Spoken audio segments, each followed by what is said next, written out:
Сегодня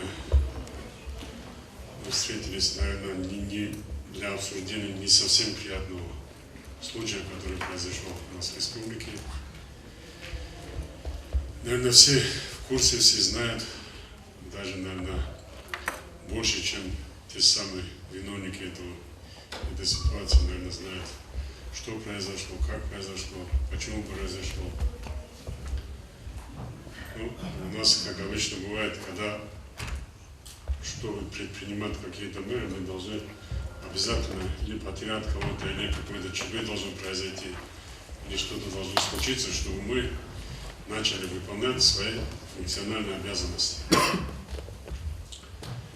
Элементарный вопрос, который мы здесь обсуждаем на каждом совещании, на каждом мероприятии с директорами, с руководителями образовательных учреждений, мы обсуждаем вопрос, почему происходят в школе такие случаи. Почему ни один директор не заявляет, что у него в школе есть дети, которые используют наркотики, есть неблагополучные семьи, есть какие-то лица, которые нужно брать на контроль. Это все прячут. Этот пример, с которым мы встретились, столкнулись в 51-й школе. Директор школы знал, зауч знал, родители знали про конфликт. И все, и никто никакого реагировал. И вот, пожалуйста, вот случай, который сейчас говорит о том, что какой резонанс, это ничего не стоит. Потеря ребенка что стоит? Об этом же надо думать. Все вы думаете о своем статусе, о своем положении, там, о том, что будут про вас говорить, там, выговор дадут, а дальше что? За каждым этим случаем жизни наших детей. Вам же доверили жизнь детей. Жизнь детей родители доверили вам. Вот все, которые здесь сидят, отвечают за 3000 детей. 3000 детей сидят вот в ваших школах, в ваших образовательных учреждениях. И что теперь родители должны делать? Что они каждый день должны в школу приходить? Родители. И должны контролировать своих детей, должны сидеть вместе с учителями. А психологи что делают? А соцпедагоги что делают? А заучи что делают? Воспитательные работы что делают? Директора что делают? Организаторы что делают? Никому до этого нет дела. Телефоны все выключили?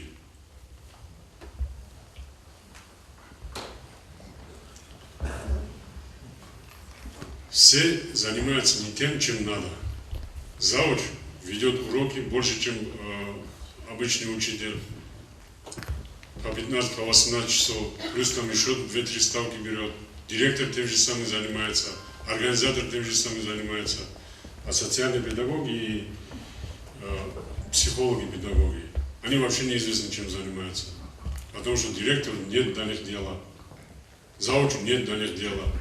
Классному руководителю нет до них дела. По 5000 рублей получить классные руководители, все бегут. Вплоть до руководства школы уже классным руководством занимаются. Чтобы получить 5000 рублей, за которые не надо ничего делать. Вот до чего мы дошли.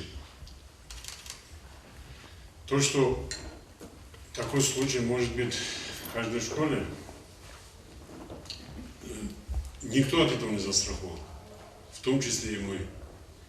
Когда я говорю, что в каждой школе есть люди, дети, которые используют наркотики. Пускай будут маленькие, пускай будут там слабые наркотики. Пользуются? Пользуются. Всем директорам школ мы дали тревожные кнопки. Директорам школ и заведующим садиком. Вот в республике нет такого. В республике нет ни одного района, где 100% обеспечены тревожными кнопками, металлоискателями, телефонами. Вот всем.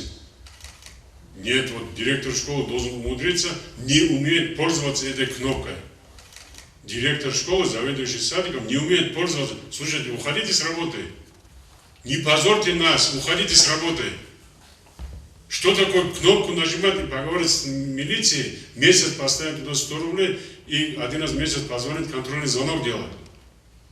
Вам что, для этого учить надо вас? Может, вас в детский сад отправить сейчас обратно? Может, пригласить сюда детей, чтобы они вас научили? Слушайте, если сами не умеете, закрепите эту кнопку за каким-нибудь учеником. Он это все сделает за вас. Хотя бы один раз в месяц он будет звонить, делать дежурный звонок, зарегистрировать это все в райотделе. Это что ли вам тяжело? Это вы не можете делать. Для чего вы там сидите? Для чего вы получаете 30-40 тысяч рублей и считаете себя директорами? Для чего? Чтобы вот так убивали наших детей? Чтобы наши дети сгорали, как вот эти другие на этих школах? Для чего мы вам это все делаем? Пожарную сигнализацию, пожалуйста, всем сделали. Обслуживание пожарной сигнализации, пожалуйста, для всех есть. Что вам еще не хватает? Что вам еще не хватает? Ну, детский сад в Малом Гацатле пока стоит, но в Утвинске детский сад не функционирует, тревожная кнопка. Где глава Утвинский? Сколько раз ходил в детский сад? Сколько раз проверял тревожную кнопку? Конечно, проверить Тавлонова. Вам же это не нужно. Где заведующий детского сада? Садик есть здесь? Садик нет. Что тут есть детский сад? Вот видно, где есть руководители, хорошие руководители, которых куплены, которые дали тревожные кнопки, работать на них не умеют. Они не функционируют.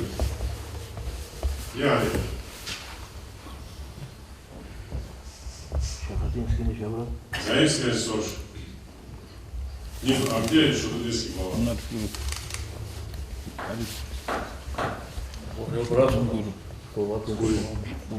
Вас подумать, у вас секретарь, у вас депутат была совершенно.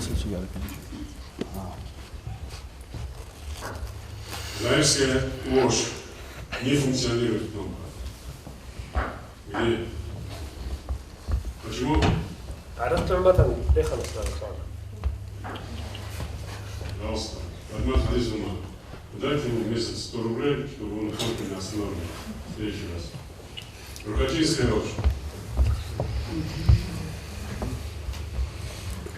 Рукотин. Кнопка функционирует и работает, я даже вчера звонил. Наркотическая нож. У нас тоже функционирует, работает и деньги есть тоже поставлены. Не знаю. Салгидинская. Салгида. Где руководитель?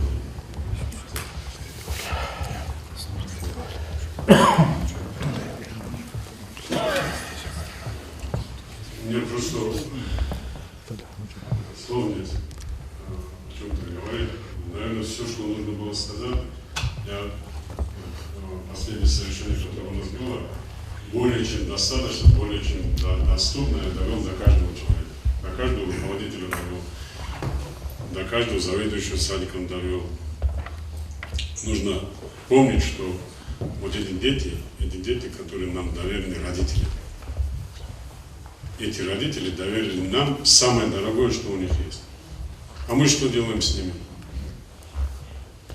100 разговоров, слушайте, директора школы, вынесите решение, не пускайте телефоны в класс. Нет, надо обязательно. Надо детям купить 13 айфоны, чтобы 8-классник хвастался перед другими детьми. Слушайте, совесть имейте хоть что-то. Вы подумайте о тех людях, которые за 10 тысяч рублей живут в месяц. На 10 тысяч рублей люди живут в месяц, а ваши дети там в школах ходят по 100-150 тысяч рублей с телефонами. Если нельзя без телефона, если есть какие-то дети, заставляйте покупать фонарики за 1000 рублей. Пускай все ходят с фонариками. Зачем? Почему дети должны ходить с айфонами в школу? Почему ваши дети должны ходить в класс с телефонами? Для чего? Для чего учителя ходят в школу с телефонами? Ну, пришел в школу, поставьте в учительское. Сделайте полку для этих телефонов. Что большая проблема, жить без этого телефона нельзя. 45 минут на уроке сидеть, и обязательно надо звонить с кем-то, разговаривать с кем-то, сидеть там в WhatsApp надо, кино надо смотреть на этом уроке, обсуждать надо, что вчера смотрели, сплетничать надо друг с другом. А для чего вам телефон нужны на уроке? Не нужны они в школе телефоны. Хадмат Хадисовна, но если директора не могут вынести решение о запрете телефона в школах, подготовить такое распоряжение. Уважаемые главы сельских поселений, руководители образовательных учреждений, наверное, у всех возникает вопрос, что после таких случаев мы вдруг вспоминаем, собираемся, устраиваем разбор полетов. Ну, не давать оценку тому, что произошло, тоже нельзя. На самом деле есть реальные упущения со стороны администрации школы. Как пишут в социальных сетях, говорят, где-то в одной школе он учился, проблемный ребенок был, потом перевели его в другую школу. Это, безусловно, давало основания и возлагало обязанности на руководство образовательного учреждения, на сотрудников полиции, которые осуществляют работу с несовершеннолетними, на органы опеки и попечительства, чтобы, безусловно, уделили внимание этому ребенку. Пристальное внимание должно было быть за ним. Видите, где-то упустили, и что произошло? Потерпевший, да, нет, убит он. Но и загублена-то ведь жизнь другого несовершеннолетнего. Ну, конечно же, родители не одобряют этого ребенка. Никто из родителей не отправит для того, чтобы совершал подобный поступок в школу ребенка. Ну, где-то и родители не доглядели. Мы всецело, конечно же, на педагогический состав перекладывать эти вопросы не можем. Или же на орган, тот же отдел полиции, инспекторов по несовершеннолетним. Ну, прежде всего, безусловно, родители должны быть, да, начать следить за своими детьми.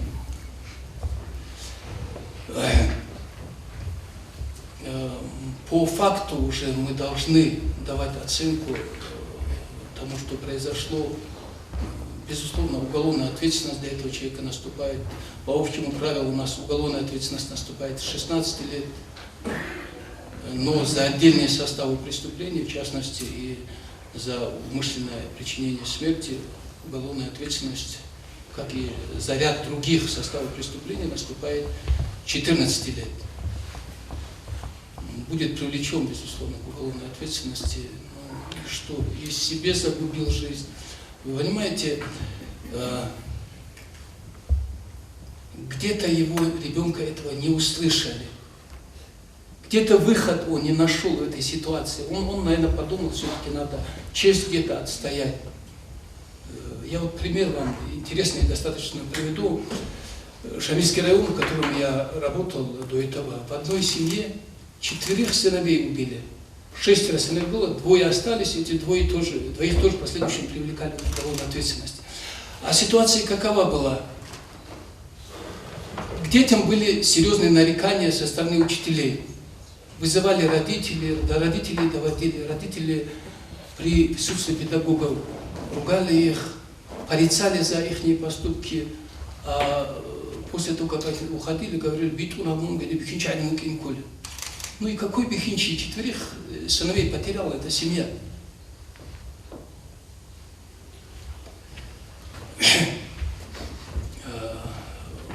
Нам, безусловно, надо будет большие, серьезные выводы сделать из сложившейся ситуации. Никто из нас не может сказать, что у нас этого не произойдет. И классные руководители, и учителя, и непосредственно руководство школы. И вот, как глава района сказал, все-таки руководство больше, чем преподавательской деятельностью, наверное, все-таки организационными вопросами должно заниматься, максимально освободив себя от преподавательской работы.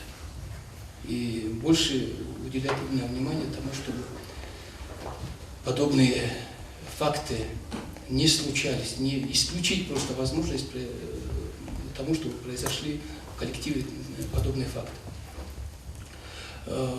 Другой случай, вот посмотрите, как не вспомнить то, что произошло буквально недавно в московском метро, где наши земляки избили парня, который заступился за девушку. Поступок из ряда вон выходящий, наверное, всем даже стыдно слышать и видеть вот в социальных сетях то, что пишут и говорят, и поступки их подлые, мерзкие. Но и с другой стороны, посмотрите, если хороший поступок совершается, он россиянин, если плохой, то он лицо кавказской национальности. Поэтому наши дети должны знать, если кому-то и позволено, что им это не позволено. Следственный комитет возбуждает уголовное дело по покушению на убийство. Ну, не обсуждается, конечно же, действия высокопоставленных чиновников, но если на юридическом языке говорить, в данном случае квалификация идет по фактически наступившим последствиям. Покушение – это когда, я на юридическом разъясняю вам, лицо намеревалось совершить какие-то действия, но по независящим от него обстоятельствам не смог довести до конца начатое преступление. В конкретном случае других заступников там не было, и если желание было бы убить, никто не мог бы помешать совершению убийства. Тем не менее, оно квалифицируется, как вы видите, как покушение на убийство, со всеми вытекающими последствиями, и у меня сомнений нет, что осудят тоже. Это больше напоминает, конечно, показательную порку тоже, но, тем не менее, мы должны, это реалии, мы должны из этого выводы сделать и до своих детей, до учеников своих доводить. Если кому-то дозволено, нам это не дозволено. Поэтому очень надо быть бдительными, соизмерять свои поступки. Еще один случай, о котором бы я хотел сегодня сказать. Буквально вчера с нашим коллегой разговариваю, Маликом Шамилем, начальником полиции, который здесь у нас работал, заместитель начальника отдела. Он в настоящее время исполняет обязанности начальника Цунтинского райотдела. Происшествие там такое, наверное, вы тоже видели, где-то в Инстаграме это публикации были. Спор по поводу какого-то помещения произошло, куда скот загоняли, и хозяин этого спорного помещения, ну или претендент, один из претендентов, пригрозил, если ты загонишь, я перережу твое поголовье. Ну и в последующем находят реально перерезанный. Он совершил это, ну, вообще, дикости какие-то. 200 с лишним голов овец перерезать.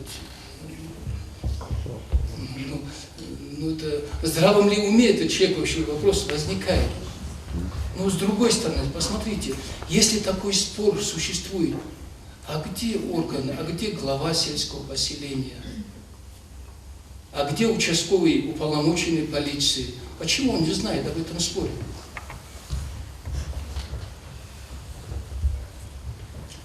Первые те лица, кто ближе всего к населению, это прежде всего глава сельского поселения, участковый уполномоченный полиции. Если об образовательном учреждении речь вести, это педагогический состав, руководство, безусловно, образовательного учреждения.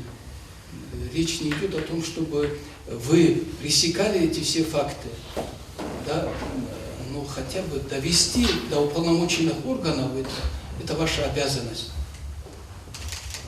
Органы вмешаются, если где-то что-то не будет делаться, не будут превентивные какие-то предупредительные меры приниматься, вы могли бы сообщить об этом. И в частности, начальнику райотдела можно сообщить об этом. Прокуратуру, безусловно, мы вмешаемся, если речь будет идти о событиях, которые будут происходить в нашем районе. Еще раз просьба, призыв к всем осознавать, что нам зарплату всем платят за то, что мы работу делаем, а не просто за то, что замещаем должность. Исправно надо выполнять свои обязанности. Каждый, если свои обязанности будет исправно выполнять, мы просто с подобными фактами сталкиваться не будем. Ассаламу алейкум, добрый день. Много было сказано Мусу Гаджиевичем, и хотелось бы добавить тоже, в основном с школьниками работает у нас инспектора по делам несовершеннолетних. Их сегодня 2 сотрудника у нас. практически на пальцах можно посчитать директоров, которые постоянно взаимодействуют с этими сотрудниками, которые со мной выходят на связь, со мной взаимодействуют. Поэтому хотелось бы попросить всех директоров посерьезнее относиться к этим вопросам, именно связанным с детьми. Есть родители, которые у нас, сколько бы раз им не делали замечания, последующим уже они привлечены 8 родителей. У нас за неисполнение обязанностей воспитания и обучения своих детей привлечены к ответственности, административной ответственности. Эти дети и родители стоят у нас на учете тоже. По махачкалинскому случаю хотелось бы добавить. У нас в каждой школе, практически каждая школа обеспечена у нас металлоискателем. Малейший нож, даже ключи можно заметить этим металлоискателем. У нас в школах тоже, я уверен, что не всех детей проверяют. Каждый зам по воспитательной работе, каждый классрум, каждый директор, практически все знают, какой ребенок на что способен. Не надо укрывать. Есть, бывает, и неохваты укрывают, чтобы не знали. Вот эти такие моменты всегда приводят к оплачению концовки. Поэтому хотелось бы попросить всех директоров, воспитателей, взаимодействие с инспекторами по делам несовершеннолетних периодически проводить лекции, уроки по воспитанию, по надлежащему поведению детей в школе. Дети, бывает, иногда доставляют после 10 часов ночи, дети почему должны гулять на улице? За это можно привлечь родителей к ответственности. Не имеют права дети гулять несовершеннолетние после 10 часов ночи без сопровождения родителей на улице.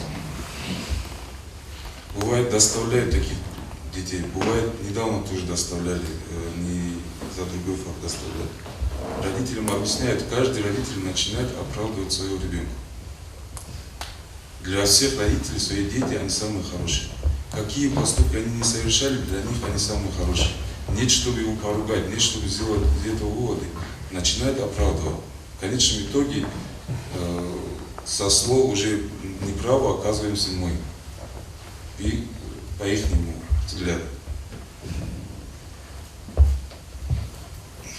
И еще по этим тревожным кнопкам, то, что здесь озвучил Мансур Гаджиевич, по этим тревожным кнопкам уже мы недели-две каждый раз обзваниваем, говорим, чтобы сделали вызов отдела.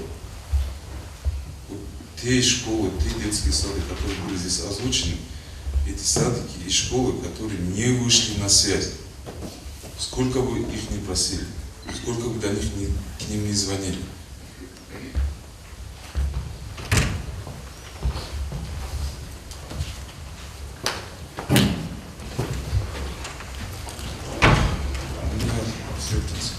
Есть вопросы прокурору, начальнику милиции? Что-то не так сказали или что-то сказали не то, что должны были говорить? Здесь, видимо, нет тех людей, некоторые представители здесь сидели. Недели 2 назад я собирал руководителей спортшколы, тренеров нашего района. Он тот же самый вопрос поднимал. И один из тренеров сказал, что этим должны заниматься милиция. Так же будет? Этим должен. Вот учитель, молодой человек, ему, наверное, лет 30, наверное, или там чуть больше, меньше. Он говорит, этим нам западло это все стучать. Нам западло делать ему замечания, нам западло его родителям. Этим должны заниматься милиция. Вот ответ человека, который воспитывает наших детей. Если вот такие все учителя у нас в школе, грош цена нашему образованию. О чем мы можем по-другому говорить? Я говорю, слушай, эти же люди, которых ты покрываешь, они же твоих детей тоже за собой тянут. Не знаю, я с ним поговорил после этого полчаса. Понял он это, не понял. Ну, скорее всего, не понял. Скорее всего, наверное, не понял, потому что человек, который так понимает, наверное, и так тоже понял. Ассаламу алейкум. Ну, честно говоря, мы видим, что творится в нашей молодежи, и еще потом и признавали тоже. То воспитание, которое должно быть в школах и в средствах администрации, это просто не делается. Почему не делают? Потому что не установлен тот думает, что он главное пришел в школу, главное, что он там присутствовал, главное, что школу не закрыли, остальное можно сказать, воспитание нет такого. Честно говоря, я просто очень много видел сейчас, проходили призывные ко мне приписки. Когда спрашиваешь элементарную географию, немного историю, там, столицу, они начинают искать, там, сказки рассказывать. Их изучаем и туда отправляем в Махачкалу, перед отправкой армии по психиатрии, проверяем, изучаем, задаем вопрос, и ответ дайте, ответ дайте. Как можно так учиться, в первую очередь? Да, очень серьезно это вопрос стоит у нас тоже. 14 лет. Человек получает паспорт. Он гражданин, уже он несет свою ответственность. Не понимаю. Я для этого выступал тоже, пригласить выступать в школах. В многих школах нету класс ОБЖ, как вначале только было, сейчас ОБЖ тоже нет. Какой может быть необходимость работы этой школы? Есть школы, в которых нету участников войны фотографии. Кто воевал, кто защищал Отечество. Какой может быть то же самое? Вы не знаете? И очень много сейчас и вопрос стоит и по наркотическим вопросам, может, все проверяет. Это же не город, у нас село, мы все люди знаем. Давайте обучать их, давайте учить их, давайте работать с ними. Мы не показываем, к примеру, кто поступил в те или иные хорошие институты, техникумы, кто закончил, кем стал, приглашение этих людей в школах, кто поступил в высшие институты, с какой школы поступил, где он приезжал, его приглашать там в школе, выступать там, и провести там беседу там. Вот такие маленькие мероприятия, она очень много дает людям, особенно детям. Если надо показать, надо все пример. А этот пример мы не показываем. Мы любим фотографировать, первым заканчивать. Главное, фотографии по основным нужно. Кто хорошо учит, да, кто плохо учит, мы оставляем на стороне. Ничего не говорим, не приглашаем. Если участковый работает, много вопросов, участковый вопрос возникает. Участковый это дано вам, сельской администрации, главам и руководителям, директорам школ, как имам, как глава, участковый это ваш человек. Он должен утром начинать, вечером заканчивать в вашем селении, в вашей школе, работать с этими детьми. И проверить тоже может он, что он сместит туда внутри. Это не просто так оставил. Очень много сейчас информационных телефонов на нас. Хорошее дает, очень много плохого тоже показывает мир. Очень много показывает плохого. Вот те, которые показали пару метров, которые наши дагестанцы, откуда они пили, израильские, почему не были призваны, почему научились состоялись, которые призвали тоже наши там делают, тоже показывают, Инстаграм, везде видите, что такое тоже. Тем, кто разбирается, как он попал в армию, как он все остальное. Но он же, получается, отсюда пошел, как может Иванков знать, что он употребляет наркотики, он находился на учете. Да, он хочет пойти в армию, но он не достоин пойти в армию, такую армию. Когда он сам уже, где ему земля, что он друг другу уже там показывает, как он может. В школах не проводятся мероприятия, которые должны провести, когда у нас пели. Те организации. В каком школе организованы юноармейские движения? Ни одной школы нету. Трудно купить там значки, фотографии, это красные, вот эти юноармейские, вот это купить и поставить их. Ни одной школе у нас нет, а во всем Дагестане уже есть юноармейские движения. Движение юный пограничник есть в школах, есть у нас арамин, это тоже до конца не сделано. А кому учителями? Вот сейчас посмотрите, юное армейское движение, оно очень и в парадах участвует, и везде участвует, и везде мероприятия участвует, республиканское везде участвует.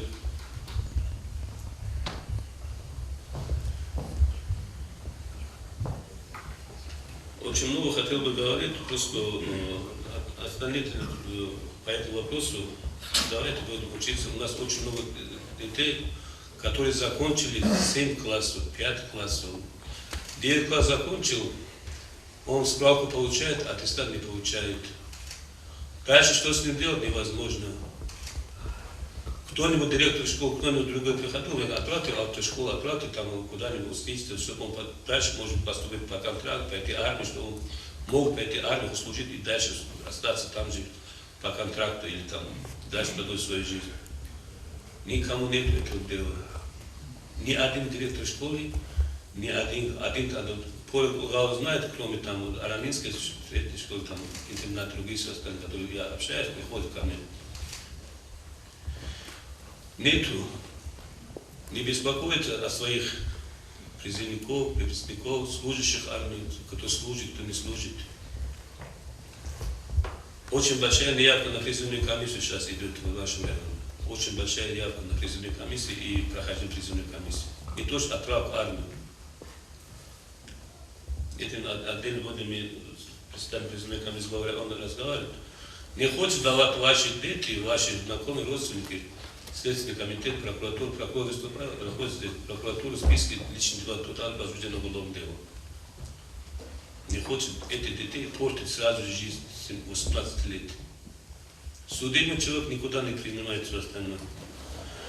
Много в ваших школах работают учителями, молодые ребята работают, которые проходили военную службу, которые не имеют военный билет. Он же не может работать.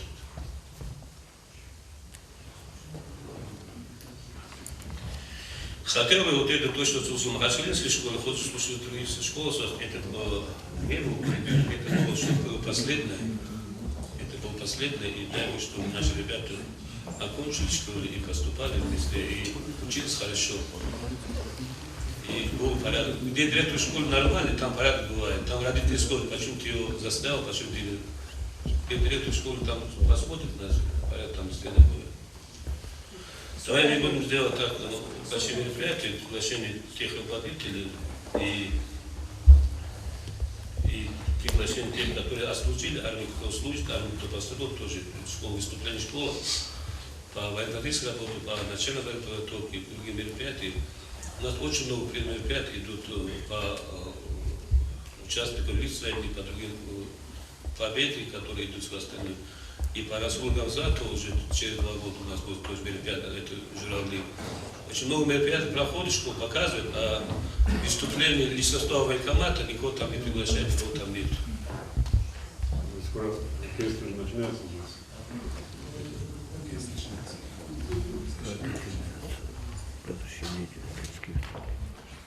У меня все есть вопросы, пожалуйста. Есть вопросы к военкому? Конечно. Вопросы были, наверное, лет 5 назад, 10 назад. Все жаловались, что в армию никого не отправляют, отправляют в армию, когда пытаешься, людей не хватает. Здесь все правильно говорили, никто неправильно не говорит, ни с трибуны не говорит, ни из зала, наверное, как вы думаете. У меня элементарный вопрос, да. Здесь сидит человек, который был у меня классным руководителем. Я всегда привожу этот пример. Я вот при всех совещаниях всегда это говорю. Вот он 1 раз в неделю бывал у меня дома. Вот, у нас в школе было 20, 22 детей, 23, 25 детей было, вот, когда он классруком был. И он ко всем ходил домой. Ко всем детям он приходил домой, говорил родителям, что его дети чем занимаются, что делают, уроки сделал, не сделал. Почему сейчас этого нельзя делать? Что поменялось сейчас? Когда он не получал 5000 рублей, он даже 50 рублей тогда не получал за это. Он, наверное, вообще надбавку не получал, классное руководство, тогда было такой нагрузкой. Он же приходил тогда домой. Он ходил домой, он говорил, он беспокоился о детях, он заботился о нас. А сейчас почему этого всего нет? Что поменялось? 5000 рублей дают. Слушайте, хотя бы в неделю один раз ходите домой к детям. Посмотрите, чем они занимаются. Нет, не нужно. Просто вот 5000 рублей за безделье получают. Даже посадить надо таких классруков, которые ничего не делают. Много о чем можно говорить. Да, вот факт случился в Махачкале.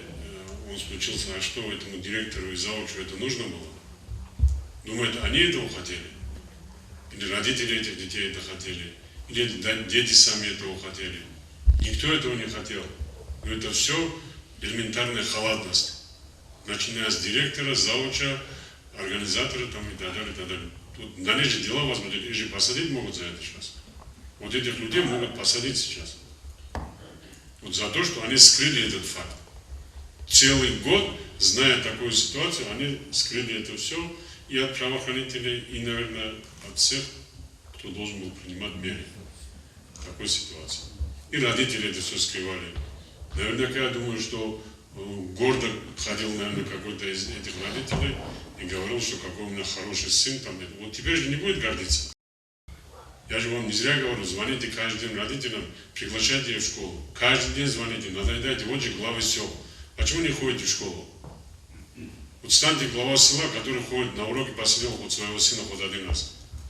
Кроме, хорошо, из 25 человек, хоть один, если беспокоится о детях, это уже хорошо. Это не совсем потеряли общество. Добрый день, уважаемые коллеги. Сегодняшнее мероприятие не хотелось бы, чтобы было сделано, проведено просто для галочки. Вообще-то, Мааруф и Ценхигок, и на телевидении надо больше людей, чтобы это слышали. Щинам диазю клевара. Жаси Никица Тандяба Павракарну, Масуд Гаджевич. Здесь сидят и социальные педагоги, и психологи, руководители и главы села. Но же такой хлюха, никша школа Дхимир Арал Снахе, не считая предметников учителей, чанчие сулуги хахат и направлено на воспитание ребенка. Родители Загрикунгиха. Директор, зауч, организатор, социальный педагог, психолог, классный руководитель, туа дальше хималгун халт из кольшина, библиотекаралги, алги, долги, Масуд Гаджевичес олируги, главайги, рокоруги чаразуг, дит специнаруха. Битун она Рамазан Амаровичес, где-то этого ребенка не услышали. Правильно, так оно и есть. Где-то его не услышали. Наша не главная задача, не дай Аллах, конечно, это случится у нас, и мы ни от чего не застрахованы. И что, если вдруг случится, никто не виноват, ралоли. Что это виноват люди? Учитель шайда пускатур, халеханч олюбурха, директор шайля тара, зауч шайля тара, цогихут шай, классный руководитель шайля тара. Вот диру барсат вопрос, социолог шайтара. Вот если сейчас поехать по школам, чан школа да дай батили, трудные дети, они везде есть. Везде есть дети. Внутришкольный контроль других имел эмерогу. Чан школа да дай батили, папка, жив же химера хулгун, анкетирование ора, жив же химергун энекар. Не нужно, если один коша халт эскулар шиниги. Даже если ребенок скатится вниз,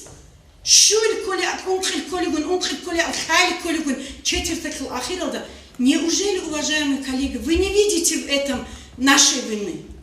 Неужели в этом мы не должны рыться? Не хотите интересоваться скуларишка? Шайхак химир вокхи колюги, рокоса ниш парих юги, здоровье хлиш парих юги, школа дса ниш парих юги, коллективом даш парих юги. Разве мы не для этого на местах? Лично моя совесть чиста сегодня.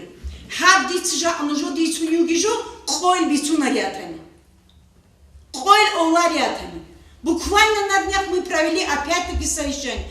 Любое совещание с пользой, что проходило. Совещание и Володиться, плана хайч, он худ ожогом. Хорошо, что меня не подняли. Это я в этом виноват, или он уже драк от колюбани. На самом деле это так. Жака Антеличку школу долгу социальный педагог. Жака Антелянку школу долгу психолог. Уважаемые коллеги, уважаемые руководители, нужно колюбрак, психологи, социальные педагоги, нужна ставка эзаз, нагрузка улачится, эзазит ади, чадит макук хадиму жойду. Но это не для этого.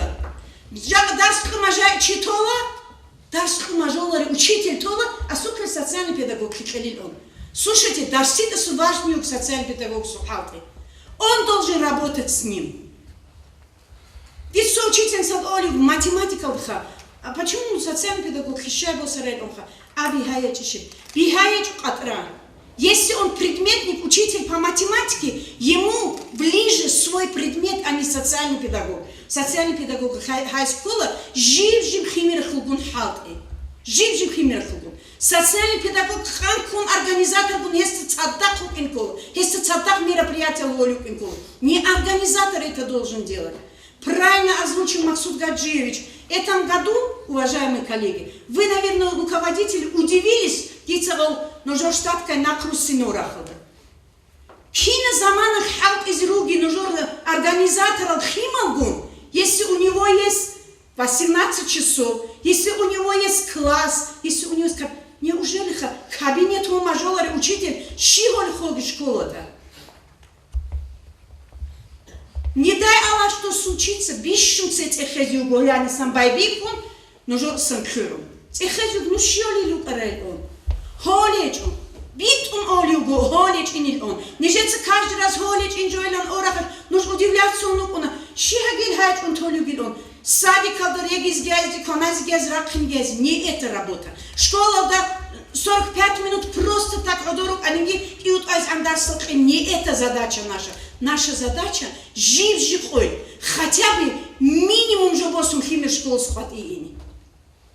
Минимум же босум. Это наша работа. А что вы думаете, это первый случай? А что вы думаете, подобного у нас не было?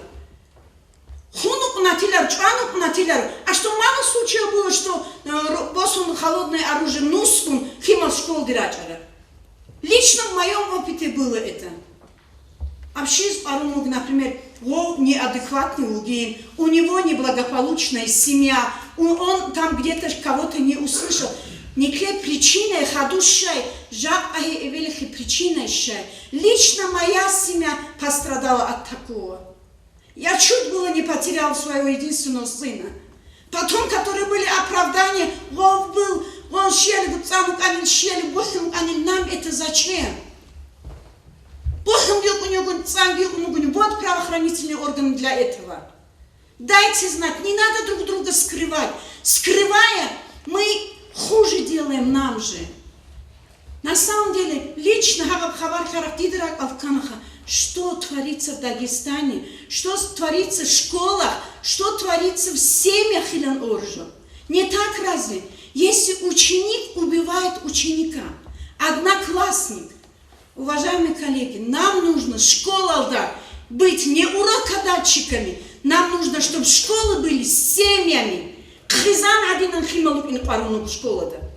Для этого ваши амбиции, ваши выборы, ваши какие-то недостатки не нужны. И хем армугу химал воспитатайзе. Жака хит инжо самбайки школа, то хит инжо химал хургу. Вот надо. Не нужно об этом милиции кричать, хотя бы вызвать его отдельно, поговорить с ним. Вот что нам нужно делать. Есть ОБЖ предметов, Шамиль? У нас ОБЖ предмет в школе есть. Есть ОБЖ предмет. Где-то 3 часа, где-то 3, да? 6 часов. Кабинет Ичиляй. Ну, кабинет Батилярха, кабинет Хайзиги. Если учитель, предметник этим заинтересован, кабинет Гай. Почему советская? Я когда училась, очень хорошие были кабинеты в школах. Шикрун эбихара. Шикрун эбихара. Точка роста бит он шамилица. Точка роста с важнью гавсаталда. ОБЖги. Обижал махлю предметки. Я, например, когда в школе хатуляхат, один дополнительный компонент обижал хикола. Он шайл он не. Безопасность детей, здоровье детей – это главное для нас сегодня. И мерхалатун битинару, вот в штатке на расписание нахтиусину ножода, халча и хабушина нагрузка у многих заушки хаскида холили хикарадинан, вот теперь просто у меня рук не хватает, говорит. Киандун рохин анклижич, у меня не хватит времени, хепкина уже говорит, просто дитё проверить. Теперь начнем и социологи считают, хотя это задача руководителя. Вы должны этим заниматься. Для этого же там руководитель есть. А наша задача требует с вас. Ну, каждый раз маарус хицинил он русский уна, ханчи кинас бицаниги вала чисто бичила тема наболевшей бугихи, что рокоса бакхара, кончая до последнего сторожа школы, химера ахалт изяшуну. Уже кутакал звонок шана республикахи, химера ахалт изамашумухи. Еще один момент хочу сказать. Вот Инстаграм, я вижу, кисаки хвалят, потому что бумаги много. Нет, уважаемые коллеги.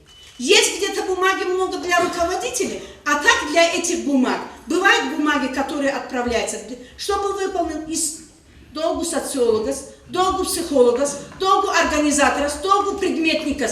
Халт из-за живжи направления нужно учительница. Хемих бумага имеет накопицулар. Бумага в не крется школе, не крется хабур халт и кол бумага. Бумага в не бумага скольжу унар, не крется хабур халт и кольжу бумага. Долго говорить не буду, я могу вообще целыми сутками говорить. И тем более, если это наболевшая тема, если иногда тунка не тем более. И я вас очень прошу, не жется оржон сангуру, но жется гуай, но жойгу вывод. Но жется гуай. Хаучи гшизюги, дир школа, да хасши хапи голюги, хаучи гшизюги. Нужен он тебе в школе или нет? И ранее, как делали работу, папа, мама и я, моя спортивная семья. Для чего это делали? Семья и школа, бицадаху и нилангоуланагам. В какой школе это делается? Кто сделал? Единственное, сейчас родители приходят в школу, чтобы обжаловать вас. Тут не так сказал, не так отнесся, не так посмотрел на моего ученика, не ту оценку поставил. Школа пулана пахлоб айз нужно договач и налды, бекилел бит иркай. Бекилел бит иркай. Жак хабги хомуг. Или же неделя открытых дверей. Почему не делаете в школе? Пускай приходит каждую неделю, сидит родитель на уроке. Пускай смотрит, как учитель преподает, как его ученик отвечает, его ребенок отвечает, как его одноклассники отвечают. Значит, долго говорить не буду. Нужно ревом хутаги, хабарши рай. Основная задача научить детей коррупции из садика. Раньше тоже это говорил, сейчас тоже говорю. Учат детей миграции. Все директоры же, наверное, поняли, да? Вот сейчас все думают, закончили специальный класс комплекты, укомплектовали. Да нет, вы глубоко ошибаетесь. Вы, уважаемые директоры, глубоко ошибаетесь. Будем ходить и считать детей ваших. Будем ходить и ваших детей считать. В прошлом году, когда заявку, вот здесь два руководителя правоохранительных органов, затребовал количество детей в Аранинской школе, 228 детей. В прошлом году учились в этой школе. Закрыли школу, 75 детей пошли в лицей, 75 детей пошли в Батлайч, 10 детей там, Цвада, 10 Хунзах, все, исчезли дети. Где остальные дети? Куда делись остальные дети? Мы класс в комплекте хорошо защитили, все сделали, все думают, наверное, все уже там на свои места встали, переписали списки, сделали все. Нет, будем ходить каждую неделю. Каждую неделю буду ходить. Если нужно, сам буду, если нужно, людей буду отправлять. Кроме как зарабатыванием денег, нужно заниматься воспитанием детей, обучением детей. Вчера как раз разговаривал с министра, исполняющим обязанности министра образования. Хороший разговор был. Человек, который болеет душой за образование в республике.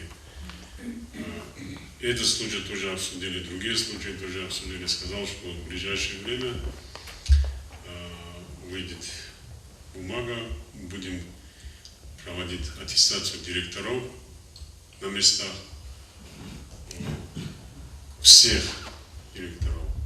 И так, вот как мы тогда делали там для себя, мы вам показали тогда, у вас было 3 года, достаточно времени, чтобы привести себя в порядок, научить своих учителей.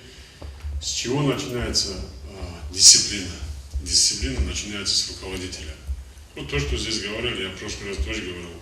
Кто вам мешает проводить утреннюю зарядку в школе? Что это запрещено? Не запрещено. Ее надо проводить в каждой школе. У нас 40 образовательных учреждений, везде надо ее проводить, в каждой. Не проводите, если ее проводят 1 раз в неделю, в лучшем случае, или 2 раза в неделю. Поэтому никто не запрещает ее проводить, каждый день. Проводить воспитательную работу, то, что военком здесь говорил, доводить до детей, кто у нас служил, да, в какой-то школе, наверное, отец, в какой-то школе, это.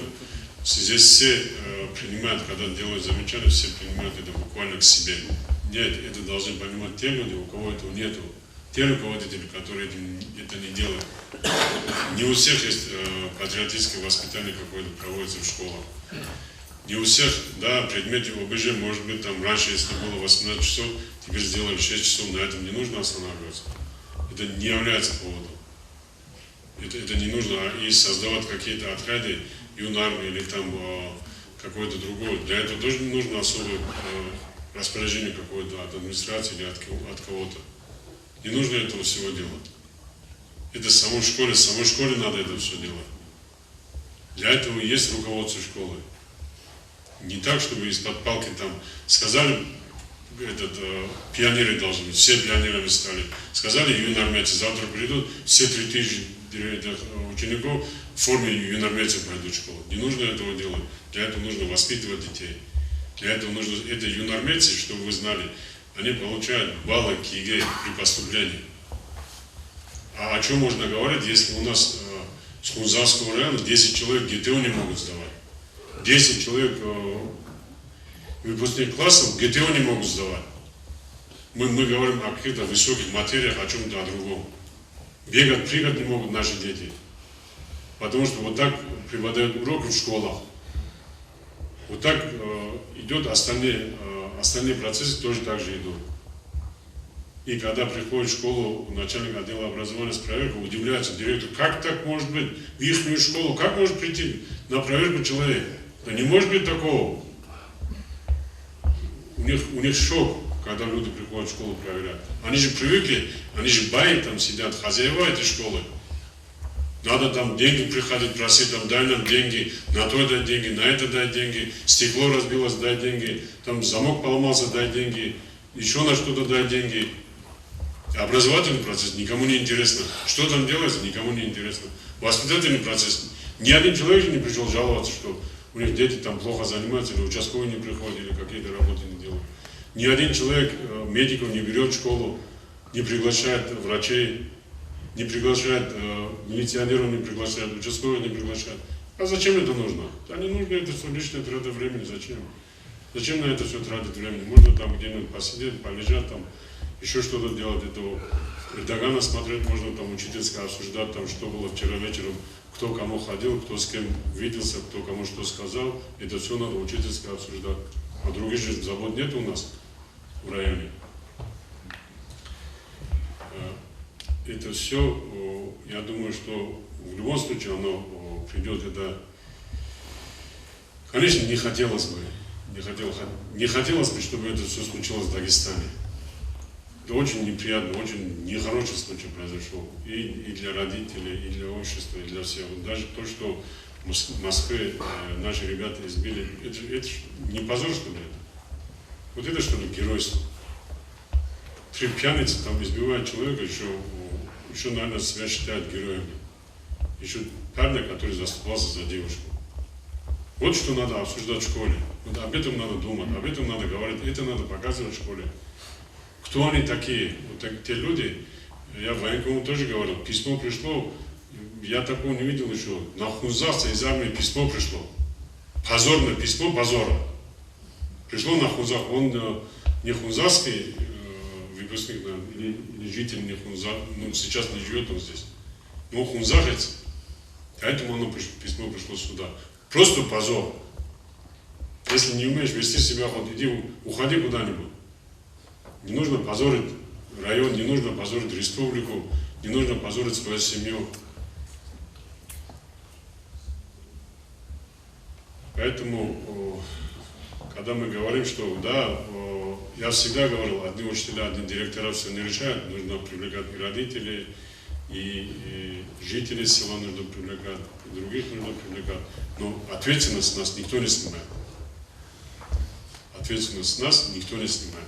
С 8 часов утра до тех пор, пока этот ребенок в школе, за него отвечает директор, за него отвечает учитель, за него отвечает классный руководитель. И мы в том числе за это отвечаем. Поэтому, если считаете, что денег мало вам дают, я ничем помочь не могу. То, что в республике дает, в первую очередь я вам даю. Заработная плата, что я вам даю день в день, и не так, как другие дают. Даю вот по положению, по закону столько, сколько положено. Но не нужно по 3-4 ставки занимать и сидеть думать, что это биржа труда, что вот там можно заработать где-то, там нужно думать о воспитании, образовании детей. Есть вопросы?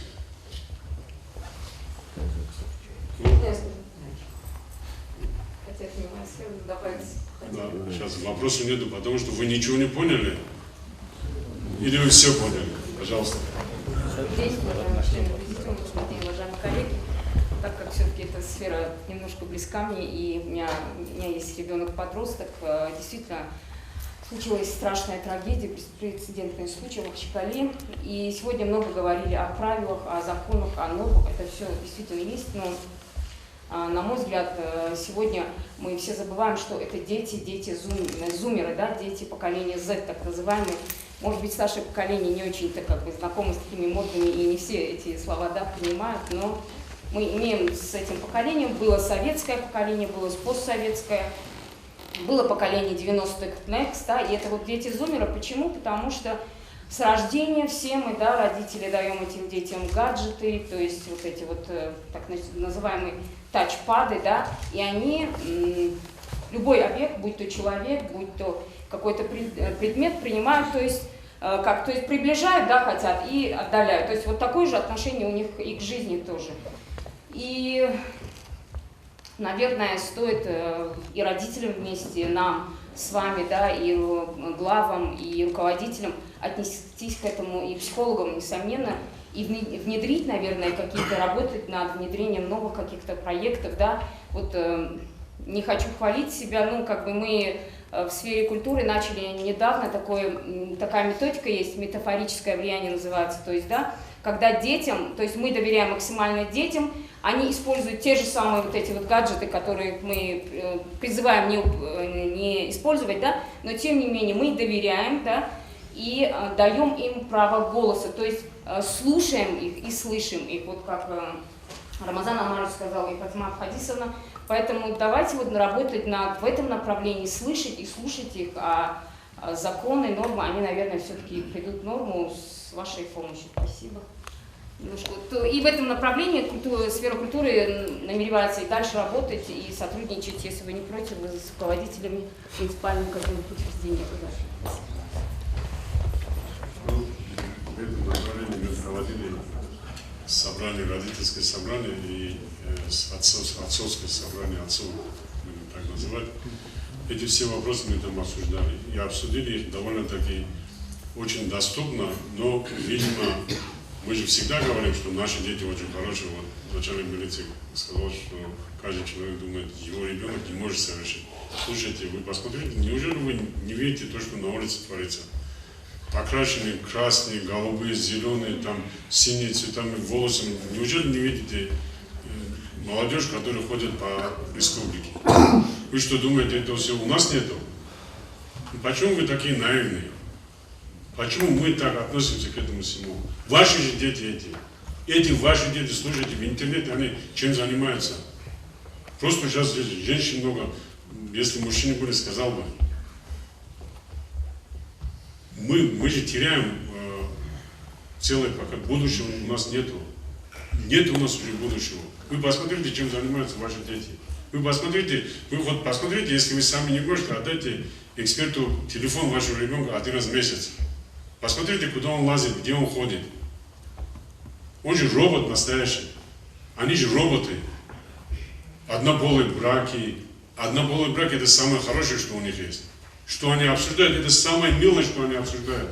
Это вообще ничего по сравнению с тем, о чем они говорят. Слушайте, ну, я понимаю, ситуации разные бывают. Но и думать о том, что нас это не касается, это неправильно. Это касается каждого, каждого это коснется. Потому что если один человек станет наркоманом, он потянет за собой еще 3. Еще 3 потянут, что так идет это все. А объясним, как люди становились. За что сыновья убивали своих родителей. Коллега мой, нормальный, здравомыслящий следователь был в Махачкале. Сын открыл дверь, пустил убийц домой. Все же это слышали тогда. Все слышали это. Это сын сделал, убил отца. И за что? За 100 или 150 тысяч рублей и пистолет отца, убитого отца. Вот за что наши дети убивают нас, родителей. А мы говорим, что у нас дети хорошие. После 10 часов дети на улице гуляют. Не нужны же они никому. Не нужны это. Участковый должен их привезти домой. Участковый должен их там смотреть, чем он занимается. Не дай бог, если его там задержат за употребление или там наркотиков или что-то. Да не может быть. Как так может быть? Мой сын, нет, конечно. Такого не может быть. Он же золотой. Он же отцу говорит, какой он хороший, или матери говорит. Поэтому говорить нужно много и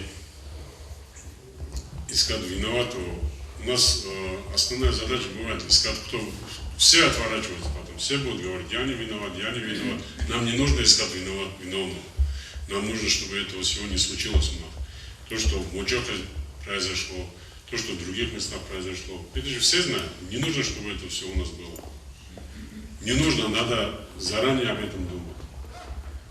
Надо предупредить, предотвратить надо это все. Это самое главное.